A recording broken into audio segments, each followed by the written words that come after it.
Colville, Director of the Centre for Policy Studies, and we're delighted to welcome Esther McVey, the Minister with that portfolio at the Cabinet Office, which, as she will shortly be reminding us, puts her in the same category as Ken Clarke and Peter Mandelson. So her posting as Ambassador to Washington is surely only a few short years away.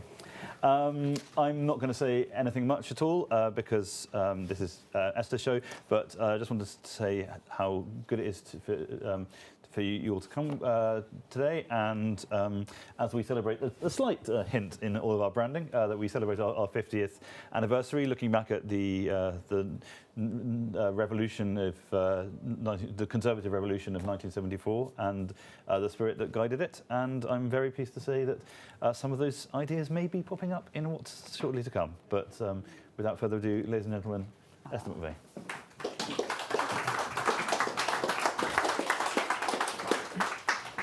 Ladies and gentlemen, it's a pleasure to be with you here today, and I would like to thank the Centre for Policy Studies for hosting us, and I'm delighted to share in this 50th celebratory anniversary year. Now, 50 years ago today, when the country faced huge challenges, largely due to an overmighty state and an overly powerful trade unions, the CPS brought the intellectual vigour, and Margaret Thatcher brought the political steer to transform the country.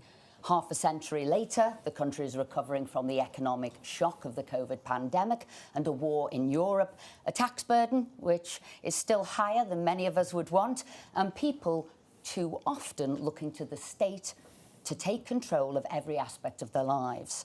It will therefore fall again to the CPS and the Conservative Party to work together to save the country from a socialist nightmare. Today, I want to talk about the common sense fight back. Now, when I was brought into the Cabinet Office in November, I was dubbed the Minister for Common Sense. It's not my official job title, as you've just heard, of course, which is Minister in the Cabinet Office without portfolio, a position that has been around for over 100 years and was held by Ken Clarke in David Cameron's government and by Peter Mandelson during Tony Blair's tenure. Perhaps I got the name because I'm a northerner. Perhaps because I'm no-nonsense and straight-talking. Or perhaps because I'm a value-for-money kind of woman. Ah, yes, woman. More on that later. I'm proud to be one. To me, at first, this unofficial ministerial title seemed uncomfortable. Why? Because it was gifted with a rather large slice of sneer from the pundits on the left of politics. And I recognised it for what it was by them, a put-down. And yet, this mantle fits me just fine. So what of common sense? Aristotle thought common sense helped us form coherent thoughts and make rational decisions. It's as important a sense as sight, hearing, touch, taste, smell. In fact, common sense is our sixth sense. And Thomas Reid argued common sense allows us to perceive and understand the world in a meaningful way. And yet, as Voltaire reportedly noticed, there is nothing common about common sense. And from the tsunami of correspondence I have received, the public are relieved common sense is back on the political agenda so that policies can be rooted back in the practical, everyday concerns of ordinary people, because it is who politicians are elected to represent. Regular folk, the backbone of this country, who day in, day out work hard to keep the show on the road and who are proud of who we are as a country and of our history. The long-standing appeal of common sense is that it involves logic, reasoning, data, empiricism, and objectivity. However, for some time now, left-wing academics have been trying to usurp and dismantle our developed ability to perceive and judge things in a practical way from past experiences and accumulated knowledge, by promoting new theories where they purport knowledge is based on power structures and social constructs, not evidence and reason, where my truth replaces the truth, where subjective has replaced objective, and where emotion has overtaken logic, and where one's personal journey matters more than fact and data. And it is these theories, some on race, some on gender, that have been chipping away at our values, our structures, our history, and our culture. As Aristotle would say, forcing us to disbelieve what we see with our eyes and what we hear with our ears in an attempt to destroy our common sense. These left-wing theories have infiltrated our universities and schools and our public services. Take the NHS, parts of which have been espousing these left-wing contested theories like gender identity theories, replacing the most basic of scientific facts, the biological and physical differences between men and women. Thank heavens for the brave women like J.K. Rowling, Sharon Davis, Professor Kathleen Stock, Julie Bindel, and Dr. Hilary Cass, all prepared to stand up and fight to defend what a woman is and state the obvious: biological and physical differences between men and women exist. How on earth did we get to a place where the Prime Minister had to set out and explain to the Leader of the Opposition, Keir Starmer, what a woman is on the floor of the House of Commons? It is beyond absurd. And it is sad yet necessary that we had to commission Dr. Hilary Cass to do a report into gender in order to protect children from irreversible medical and surgical changes, as children were fast-tracked onto puberty blockers and sex-changing surgery. And to protect safe spaces, we've recently introduced a requirement on all new non-domestic buildings to use single-sex toilets with single, fully enclosed universal toilets. We had to intervene too when the SNP tried to bring into force their gender self-identifying bill while allowing biological male rapists into female prisons. And this is not just happening in Scotland, in Ireland too, where the government, led by unrepresentative citizens' assemblies, tried to remove women and families from the Constitution. Unbelievable. Fortunately, when the public got their say, they were booted from office. Thankfully, common sense won the day, but it has been a battle. For these left-wing, politically correct woke warriors have made a concerted effort to get themselves into positions of influence within the public sector. They did not stand for election on these views because if they had, they would not have won. So instead, some have got themselves in academia and the civil service, local government, charities and arm's-length bodies. And we need to make a similarly concerted effort to ensure they cannot use their positions in these public bodies to hijack them to impose their own political ideology. Take the NHS, which should be focused on patient care and getting waiting lists down, not be preoccupied with changing language and using terminology such as chest feeding or pushing puberty blockers on children or having ludicrous software options that would register a baby's gender rather than biological sex at birth. That, by the way, took me and other outraged members of the public to write to NHS England and for a newspaper to cover the story to get that changed. And thankfully now, the proposed new HS constitution recognises biological sex, as the Secretary of State recently announced. And as for schools, too many are straying away from the role of impartial teaching institutions and have become political, pushing ideologies like that gender ideology or employing dubious external companies to deliver non-age appropriate relationship and sex education, often excluding the views of parents when doing so. There is a lot on a teacher's plate, and life would be easier if they were able to stick to the academic curriculum, help pupils pass their exams, and were freed from contention. When I was at school, I had no idea of the political opinions of my teachers. Nowadays, too many seem to have to force their opinions on all their students in a wholly inappropriate and unprofessional way. And that's why this common sense fight back is so important.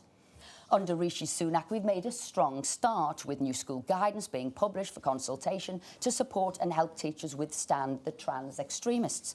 And the Hilary Cass review has done a great job protecting children and their families and has turned the tide of debate. She deserves our thanks for making such a difference. And it's not just our national public institutions that are being captured, But many local councils too have long ditched their common sense, spending money they don't have on EDI courses, pointless away days and funding trade union workers. Birmingham Council, for instance, has spent 1.8 million on wages for people only carrying out trade union activity, doing nothing for local services, whilst at the same time putting up council tax by 20%. That's socialism in action for you. I have nothing against trade unions, but they should be using their members' money to pay their staff, not taxpayers' money. We have even had some councils like the Lib Dem South Cambridgeshire paying their workers for 5 days a week for working just for. Utter madness. And we have militant workers like those at the ONS who seem to think it's an outrageous imposition to be asked to go into their workplace in the office of people have always done. Public sector workers are employed to serve the public, not for their own convenience. We cannot let working from home mean that the taxpayer is getting an inferior service whilst picking up a higher bill. To me, that isn't common sense, that's nonsense. To be honest, it isn't easy to be the Minister of Common Sense in a government led by Rishi Sunak. Indeed, he started his own common sense fight back before my appointment. Take HS2. Many people heaved a sigh of relief when the Prime Minister scrapped the second leg of HS2, that over-budget white elephant, to put that money instead into local transport, including east-west train services across the north and sorting out potholes. Nothing sums up better the difference between Rishi Sunak and Keir Starmer than their stance on HS2. Rishi supported it when it cost 37 billion, but opposed it when it was projected to cost 180 billion, whereas Starmer opposed HS2 when it cost 37 billion, but supported it when it got to a staggering 180 billion. And thank goodness the Prime Minister has stopped the race to gold plate net zero and started to view energy through the lens of pragmatism and cost on the public by stopping the 2030 ban on purchasing new petrol and diesel cars and the ban on oil and gas boilers too, delaying it by 5 years. He is the first political leader to stand up to the religious type zealotry which has consumed politicians and the state sector, with a tiny minority of extremists like Just Stop Oil and Extinction Rebellion exerting way too much sway on the energy agenda. Thankfully, the Prime Minister has reset the dial, so pragmatism, not extreme ideology, is now shaping our energy policy, something he, I don't believe, has been given sufficient credit for. And let's not forget, since 1990, the UK's emissions are down by around 50%, putting us in a different league to countries like China and India, where emissions have increased by 300% and 100% respectively, and even the US, where emissions have dropped by less than 3%. Despite being responsible for less than 1% of global emissions, I don't think anyone looking at the facts could say that the UK has not played its part. And the Prime Minister was absolutely right to prioritise affordability for the public over dogma. Let's not forget Keir Starmer has pledged to reinstate those 2030 bans on new petrol and diesel cars and new oil and gas boilers, which will make us all unnecessarily colder and poorer. So much for his concerns on the cost of living pressures, as he pursues policies he will know will hurt the poorest the hardest. And on the vital issue of immigration, the Prime Minister has taken significant steps to tackle both legal and illegal migration. He has cut the numbers of dependents, international student numbers, and increased the amount that people have to earn to come into the country or sponsor somebody to come into the country. These changes alone will cut immigration into the UK by around 300,000 a year, with more restrictions being worked on. In fact, so big are these cuts to the immigration numbers he has made, universities are now complaining that their finances are being stretched due to the severity of the reductions in international students they are seeing. I have no sympathy For too long, these universities have been selling immigration to international students rather than education, and the PM has been right to put a stop to that. Rishi Sunak's common sense resolution has also extended to dealing with the dinghies full of illegal immigrants coming across from France. We know how frustrated people are about that. We share those frustrations. People have been crying out for government to ensure the European Court of Human Rights does not stop us deporting people. That is why he has delivered with the Rwanda Act, which goes further than any other piece of illegal migration legislation to end the merry-go-round of claims and makes clear it is for ministers, not a foreign court, to decide whether a flight should go. Indeed, the very front page of the Rwanda bill, as it progressed through Parliament, contained a statement from the Home Secretary which said, and I quote, "I am unable to make a statement that, in my view, the provisions of the Safety of Rwanda Asylum and Immigration Bill are compatible with the Convention rights. But the government, nevertheless, wishes the House to proceed with the bill." Labour, on the other hand, have no deportation strategy of illegal immigrants. Because of our Rwanda policy, illegal immigrants will not be able to destroy their passports and documents en route to prevent them being sent to a third country. Labour has no answer for that at all, and without a third country to send them to, they would have to keep in the UK every failed asylum seeker where the country of origin cannot be ascertained. This is not a border policy, it is a border surrender. And the government is re-establishing common sense in the benefit system.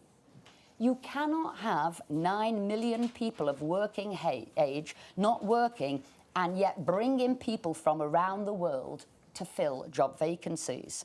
That's why the PM has changed the benefit rules too, to ensure people not in work here who can work have to do so. They cannot be allowed to treat the benefit system as an alternative lifestyle choice rather than the safety net it was always designed to be. These advances in common sense are very welcome, and we are taking it further, speeding up and extending this work, and I want to set out what the next stages of the common sense fightback will entail, overseen by the Cabinet Office. At the heart of these changes are value for money for the taxpayer and better customer service for the public. The taxpayer has to be at the heart of everything we do.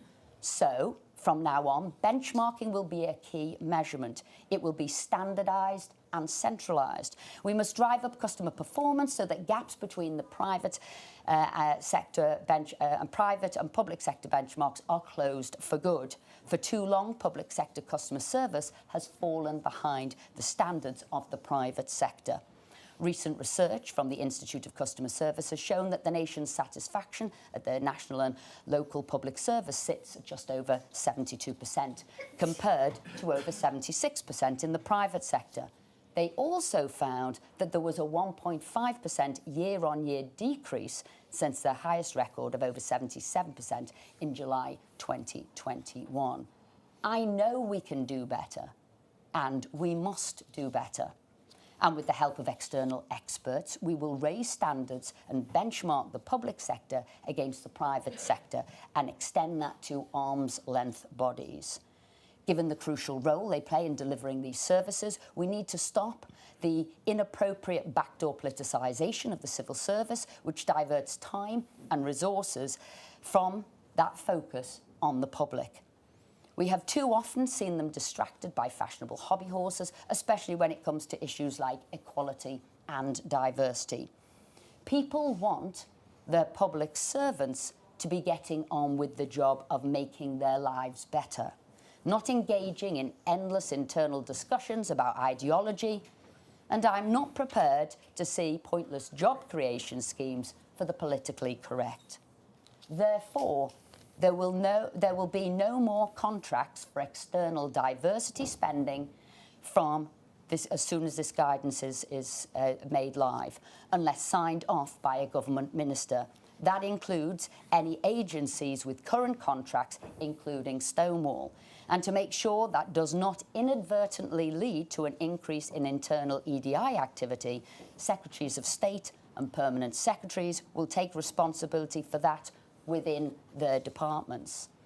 There will be new impartiality guidance to ensure that civil service focuses on delivering for the public. We will also be taking aim at staff networks too. My colleague, John Glenn, has been clear that managing these networks cannot become a full-time job for civil servants, especially given the fact there have been rapid growth in both the numbers and types of these staff networks. Many may have started with good intentions, but some have moved to a place of political and religious activism, and such networks have no place in the civil service and will be closed down. In March, the Deputy Prime Minister ordered an immediate suspension of the civil service Muslim network after alarms were raised both internally and through the Times newspaper. The individuals involved are subject to a disciplinary investigation.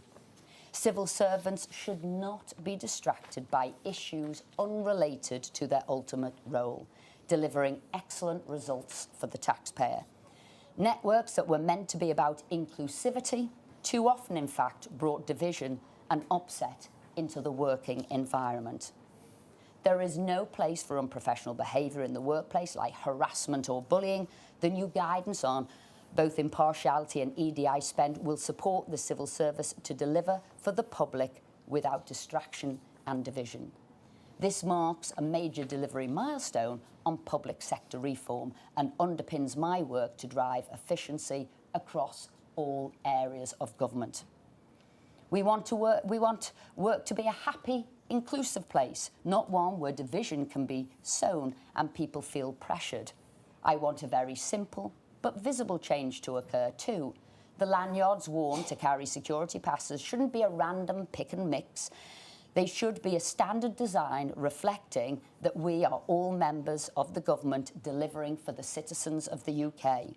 Working in the civil service is all about leaving your political views at the building entrance. Trying to introduce them by the back door via lanyards should not happen. The focus should be on a happy and inclusive working environment and increased productivity. And job adverts. After all of the important information like responsibilities and pay and application details, there often appears large, chunky, unnecessary text outlining what appears to be irrelevant information distracting from the job application and off-putting too many from applying. Those unnecessary additions will all be removed. The civil service is committed to attracting, retaining and investing in talent wherever it is found. Talent is spread around the country, but opportunity hasn't always been, and that's why we've moved 18,000 roles out of London and out to the regions of the UK. And as for those councils and council leaders who think you can work 4 days but can be paid for 5, the Lib Dem from South Cambridgeshire, we won't stand for that either, and have been clear through our guidance and engagement that these working arrangements do not deliver value for taxpayer, and such activities should cease immediately. In conclusion, ladies and gentlemen, today is the beginning of a full-throttle, common-sense fight back, where the beliefs and the concerns of the ordinary person in the street will be solidified in the heart of government. The public deserve nothing less, and I am on their side 100% of the way. Thank you very much indeed.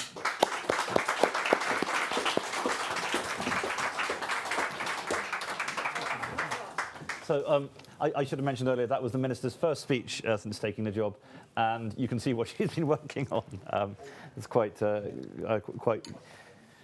encompassing. So we've got about 20 minutes for questions. The Prime Minister is giving his own speech, not on the Common Sense Fight Back, but on... He let me do that. He's got a bigger speech to give. Yeah, so we'll make sure we're finished in good time for that. Is there questions? The two ladies in the front row, and then... Harris from the Daily Express. What's your message, Esther, to other Tory MPs considering defecting to Labour? Of course, I'd say don't do it. But we have seen the absurdity of who everybody knows was not a Labour MP moving over with Natalie Elphicke. I think that united both the Conservative and the Labour Party, knowing that she should not be there at all. And I tell you another thing, I think that brings cynicism into politics. We're here because we believe in an ideology. I believe in a smaller state and lower tax. And to see just an opportunist, which is Sir Keir Starmer, taking somebody over who he knows has nothing to do with his party, although he was offering to have a say in policy, is a nonsense. It's just so he could get a headline, which maybe you're providing him with again there. But no, I think the public want trust in their politicians, faith in the politicians, and they need to know the ideology that they are pursuing. I'm afraid Mr. Flip-Flop, we don't know what he's pursuing, and taking Natalie Elphicke, we certainly don't know what he's pursuing. Hi, Sophie Huskisson from the Daily Mirror. Should your MPs, who have made hundreds of thousands of pounds on homes they bought with expenses, be transparent on whether they paid capital gains tax? Now, is this your story today?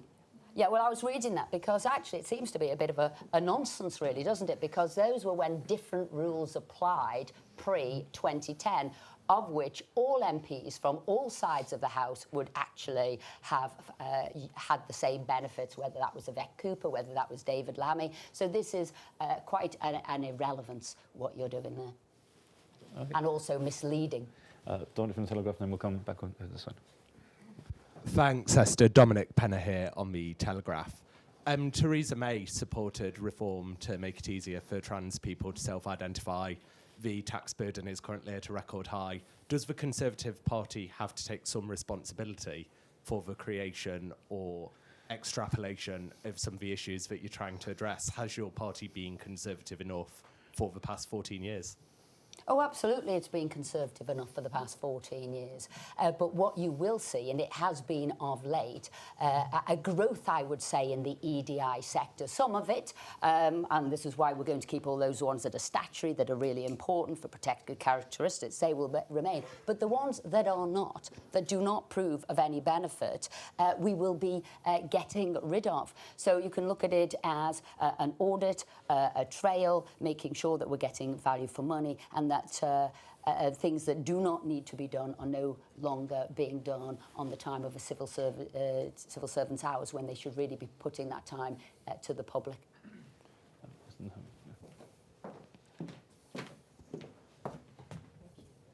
Olivia at GB News.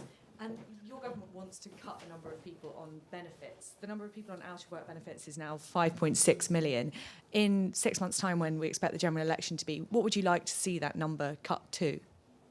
Well, I don't have a number. What I can tell you, though, for when I worked in the Department of Work and Pensions, which I did for some time, and brought in universal credit with Ian Duncan Smith, what we saw was, and people called it at the time, a work revolution, and we had 1,000 people each and every day going into work. That's what we had. So we showed the benefits of work, and I believe in extending opportunities, and I believe work is the best place to do it. So I will not give you a number, but what I will say, we as a Conservative Party have done this before. What we're seeing at the moment is, I'd say, a consequence of lockdown and COVID lockdown, and we have to use our abilities that we did before in 2010, getting people back into work, and use them again now, where we got record rates of employment, record numbers of women into work, record numbers of young people into work, and those with disabilities.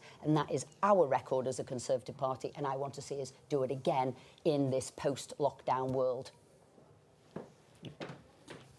Thank you. It's Martina Bett from The Sun. The Cabinet Office this morning declined to say how many jobs could be axed under your plans.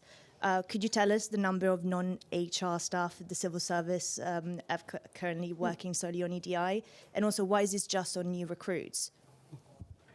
So let's take it first of all. We've done, which started last year through the Chancellor, doing a review on how much time was spent on EDI. And what you've seen is somewhere like the equivalent of 400 full-time employees. But it's not. It's across various people in the workplace. And what we are saying is we want those people focused on the job they're doing.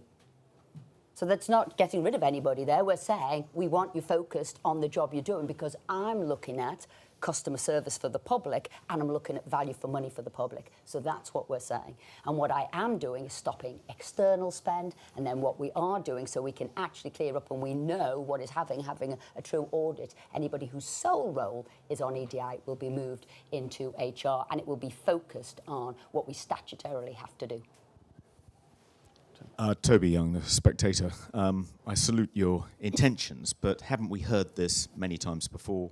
At the end, I think, of 2020, there was a message from the Cabinet Office, unconscious bias training does more harm than good. We're going to stop it now. Across Whitehall, didn't really happen. Efforts to disentangle Stonewall from various Whitehall departments haven't really worked. The root of the problem is the Equality Act. You can announce these initiatives, you pull the levers, nothing happens, because the legal departments in these Whitehall departments say, no, if we were to comply with this guidance, we wouldn't be discharging our public sector equality duty, blah, blah, blah. If that's the root of the problem, and I think it is, can we get a commitment that in the next Conservative manifesto there will be a commitment to repealing the Equality Act? Well, what I will say is, because I have been working on this now for 9 months, things that hadn't been done before, and this was the guidance that we're bringing through today, agreement across all of the departments, and then it will be sent out to arm's length bodies. So a significant amount of work has been done in this space, and therefore I do believe it will work, and that's what we've been doing to get that agreement across everyone. Getting also the facts and data, which we didn't have there, and some of it, I'm being brutally honest, is still woolly about the internal spend, and that is why the analysis of what's going on has been very important, and I'm afraid the Chancellor only did that last year, and now how we're going to drive that through. So those are the commitments I'm giving today, what we've announced, what we've got agreed, and those external spends, as I said, will be stopping. There will be no new ones coming from today, and that includes Stonewall and any of the other external companies. Chris Smythe from The Times. Firstly, just to pick up Dominic's point, I mean, you also said that Rishi Sunak was the first Prime Minister to stand up to this religious zealotry. What does that say about the four... Sorry, say that again. You said Rishi Sunak was the first Prime Minister to stand up to this zealotry, as you put it. What does that say about the 4 previous Conservative Prime Ministers we've had in the last 14 years? What were they doing? And also, can I pick up your point about universities? You seem pretty pleased about some of their difficulties with reduced foreign students. Many in that sector would say, well, you know, this is a key British export success story. Why is it a good thing if they're struggling? And is it to do with, you see them as some sort of seminaries of this religious zealotry? So going back to, I say thank goodness that Rishi Sunak, as pretty much the only politician in the world who stood up to a timetable that really is too fast for anybody to deal with. I agree absolutely what he's done. I think beforehand, as I said, people had got caught up in the ideology and they'd been setting timelines that would just seem to be politically sort of pulled out, I'd say, from a figure in the air. Why 2030 and not 2035? So you're talking about net zero here? I'm sorry, I was talking about the first part of the question, which was net zero. That was his first part of the question. So that's why I say thank goodness for Rishi Sunak to actually say, can we deliver on any of those things by 2030? Probably can't because of the infrastructure technology. And really, we look at energy as security, affordability and reliability as being the key thing, whereas the ideology and the dogma, which is still espoused by Labour and Keir Starmer, they are trying to race to a date they cannot achieve at a cost that will push the poorest in society into greater poverty. So I don't agree with it, and I do agree with Rishi Sunak's stance. And as for your second part of the question about universities, I made it quite clear with what I said. They should be selling academia, not an immigration policy. And that is what is key and central here. It shouldn't be a a scheme to expand and pay for themselves, you have to look at what really is required in this country. And here it seems that their business model has got out of balance. And as I said, it was more about immigration than education. We've got a load of people who want to ask questions and have time. The gentleman there who's... My question is this. 50 years ago, the Thatcher revolution was driven by intellectual giants like Keith Joseph. Where are these intellectual giants now within the Conservative Party? What I see is a lot of shallowness. And I'm sorry to say this, I mean, one of the examples is like GB News.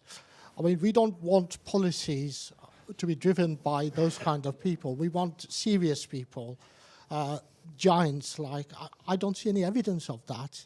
So what's your view of this? What are the Keith Josephs? Okay, so I would say Rishi Sunak is an intellectual giant. Absolutely. I know you're shaking your head, but I would say absolutely he is. And he was giving it sort of rigour and intellectual rigour in what he's delivering there. What I would say, because I think it's wrong to say in a different era everybody was much of a higher calibre than they are now. I don't agree with that.